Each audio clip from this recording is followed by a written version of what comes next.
numerous in the first quarter. Now they find the end zone again here in the second. Sometimes you just have to have some patience. A lot of people think it's always an adjustment. You have to change what you're doing. Sometimes you just have to do your game plan just a little bit better. And I think that's part of what we're seeing here.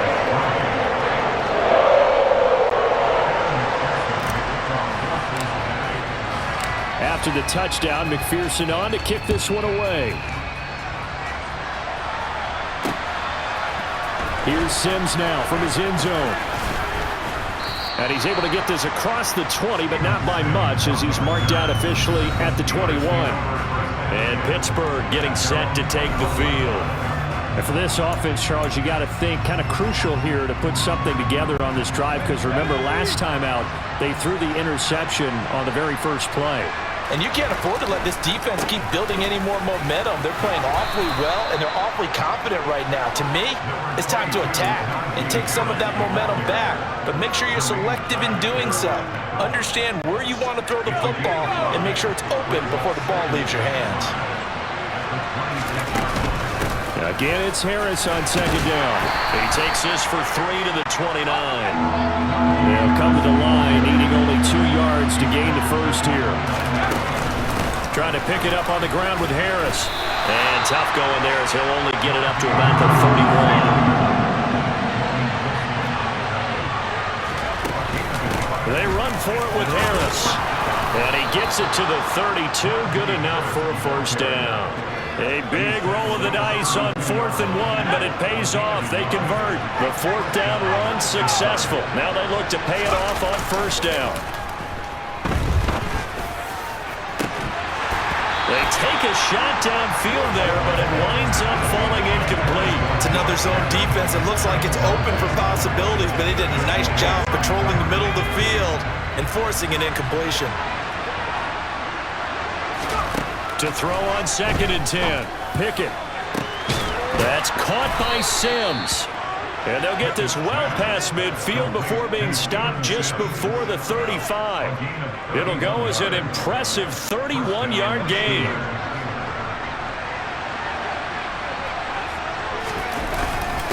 On the give, this is Harris. And this time not quite to the 30. It'll be down at the 31-yard line. 64 yards rushing for him, as he has been tough to stop here this first half. 6 yards on that last play. Here's 2nd and 4. They run again with Harris. And they'll get this one down to about the 20-yard line. The Steeler first down on the pickup of 11 yards. And that's the big fella's MO right there. Running through tackles, keeping the sticks moving forward. And this defense, if you don't bring 11 guys to the ball to try and get him on the ground, he's going to keep making runs like that. I feel the press box shaking every time he touches the rock. Throwing on first down, but this one winds up to be incomplete. Nice job escaping the pocket. And boy, he took the shot downfield towards the end zone, didn't he? Trying to go for 6. It just wasn't there against that coverage.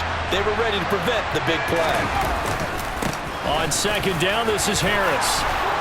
And brought down, but not before they get it inside the 10 to the 7. The pickup goes for 13 and sets him up 1st and goal.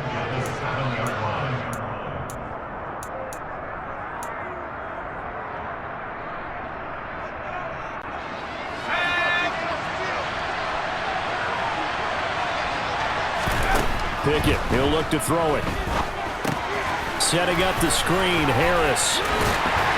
And the stop will come inside the 5 at the 4. 3 yards is the gain that time, 2nd and goal. Good reactions there defensively. That screen was a little slow in developing, and they shut that one down with little gain. A 2nd down throw for the end zone, but it's incomplete. That was a touchdown if he could have hung on. Instead, it was a well-timed collision to jar that one free. They'll look to throw on 3rd and goal. He opted to go with the screen, but gets 2 yards, and now it's 4th. They made a nice effort to stick him with a loss for that play, but it's going to take more than that to keep him from advancing the ball. Should be an entertaining battle anytime he tucks and runs over the second half of this contest.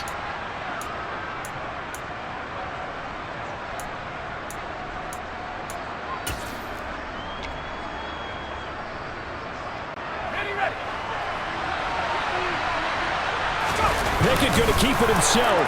And this time he breaks the plane. He's in for a touchdown. Kenny Pickett keeping it himself on the quarterback sneak. And the Steelers' decision to go for it pays off with 6 points. Oh, this is blocked, but he will not be able to advance this into the end zone, so it will stand as a blocked PAT.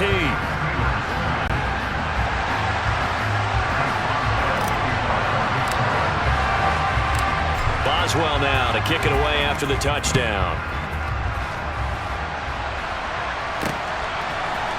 And here comes a return from the middle of the end zone. And he returns this to the 22. Cincinnati now ready to take the field. And not an abundance of time remains on the clock, Charles, but you would think more than enough to try to extend this lead before intermission. And when you're talking about extending the lead, I think you're talking about aiming for the end zone because there is plenty of time for that. The fallback is to get 3. But in your mind, you put 6 on the board right before the half. That's a heck of a dagger and great momentum to carry into the locker room. I think he's got to be careful not to force anything into coverage right there. There weren't really any throwing lanes. But the best part for him, he's got 2nd and 3rd down to fall back on. To throw once more on 2nd and 10. Burrow. And this is dropped. Oh, it's incomplete. He had a big gainer in his sights, but he could not reel it in. Well, partner, they're not content to run this one out as we head towards the half, trying to hit a big chunk play right there and add to their score. Yeah, this is a confident group. At the very least, they're thinking field goal. And I don't blame them one bit. I don't think you sit on the ball going into the half when you have a chance to put some more points on the board. And he's not going to get anywhere close to the marker as he'll stop him well short of the yellow line. Well, the guys who are paid to make the tackles deserve some kudos there, but I think they deserve even bigger ones because in that situation, they had to be thinking pass. Loosened up defense, go into pass coverage. Instead, maybe they surprised him a little bit. And now ball going to be intercepted yet again. Picked up by Minka Fitzpatrick. And he brings this one back. It's a pick 6 for a Steeler touchdown. Charles, I'm looking at you, and understandably, your mouth is wide open in disbelief. What were they thinking? That's going to be one of the great mysteries, but I do know this. When they went out on offense, I will guarantee they told them, don't just make anticipatory throws. Make sure you see it before you throw it. Didn't happen here. Trying to protect that lead, and now they gave it up.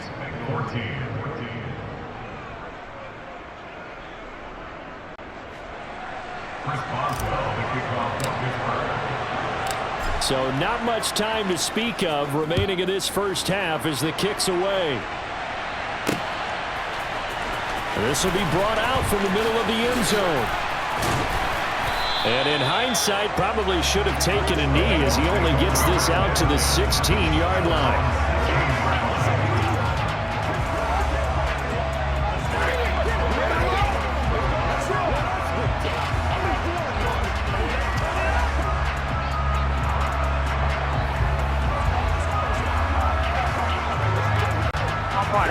The Cincy offense about ready to go here on their next drive. And the ball backed way up, so thinking with this amount of time on the clock, probably just sit on it, and we'll see these two teams go to the lockers. Yeah, I don't think you want to overthink it in this situation, either side of the ball. Just go ahead and finish up the half and get on out and talk about it. Here we go. So we've reached halftime, and now due to apparent time constraints, we fast forward to the beginning of the second half.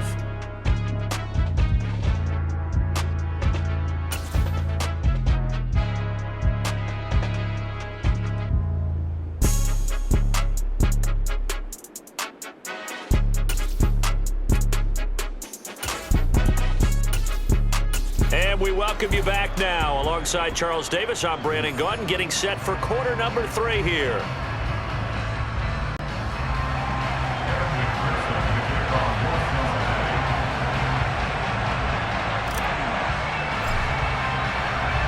So time for the second half as the Steelers have the lead, and they will also be receiving the football here to start the third quarter. Taken at the goal line.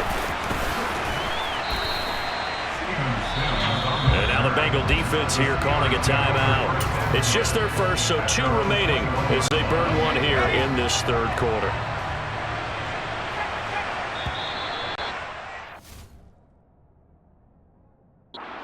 Tagged up front is come in. Who is this against?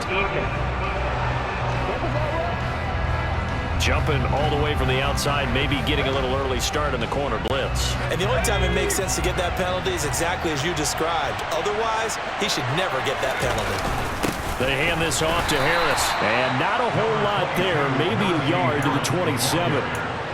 Felt me get a little jangly up there before that last play call, and then once it happened, I was like, oh, because it feels like almost a missed golden opportunity to take a shot in that position. You think 1st and 5, maybe you go for a little more than a short run? Almost a free. And he can't find anywhere to go with it, and he goes down. Pickett and the Steelers in need of a big play here. 3rd and long after the sack. Sliding. Oh, the pressure too great, and he goes down once more. Here we go. It's Pickett on 4th down. And it's incomplete. They cannot convert, and they turn it over. Boy, a real head-scratcher there. And now, boy, the ball's going to go over on downs here inside the 10-yard line. So nursing a slim lead, and that is the opposite of protecting that slim lead. All I can think here is that head coach, he knows more about what's going on with his team than we do. He must know something's up. Either he has trouble with his punter, right? He's worried about his defense. There's an explanation in there that we're going to ask for after the game, because in this situation, I wouldn't have done that in normal circumstances, but maybe he thought my best opportunity is with my offense. Yeah, interesting. Back in their own territory. Now we'll see what transpires. On 2nd down, here's Mixon. And this has been a familiar sight all out. They stop him behind the line. This will be a loss of 3, and now a much tougher 3rd down looming. I see a shake of the head as he gets up, and you've got to imagine he's thinking, guys, you got to help me out. He's hoping his team can read his thoughts because he definitely needs some assistance. And his pass is intercepted for the 4th time today. Picked off by Arthur Mallett.